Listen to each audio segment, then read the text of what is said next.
Somali citizen cannot travel to a single African country without a visa. US and UK citizens can travel to about 36, 35 African countries either visa-free or with visas on arrival. For a Senegalese woman to travel to South Africa, she needs a visa, which might take 2 to 4 weeks to process. Or a Nigerian man to travel from Nigeria to Cape Verde, both of which are countries in the same economic community at a similar distance as Madrid is to Hamburg. His total trip time will take 22 hours. He will begin in Lagos, then fly to Casablanca, before flying down to Bissau, and finally to Cape Verde. That Africans seem more tolerant to Westerners than they are to other Africans reflects a troubling bias that feeds the business pursuits and wanderlusts of Europeans and Americans, while starving Africans of their own right to see their own continent. Bad enough that the world makes it difficult for many of us to visit North and South America, Europe and Asia. Even worse when we impose these restrictions on ourselves. My friend Asako from Japan can travel visa-free to Buenos Aires. I must submit my passport to the Argentinian consulate 4 months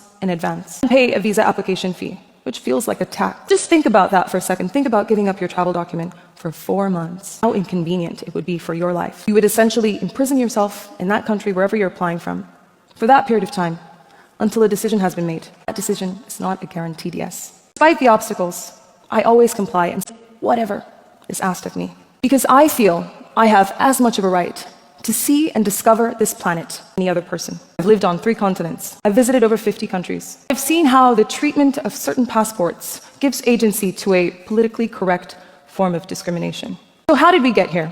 How did we get to the point? The majority of immigration officers across continents, including Africa, it is okay to treat people from my continent second-class citizens of the world. Finally, needs to be a re-education on Africa and on Africans for Africans, culturally, historically, and economically.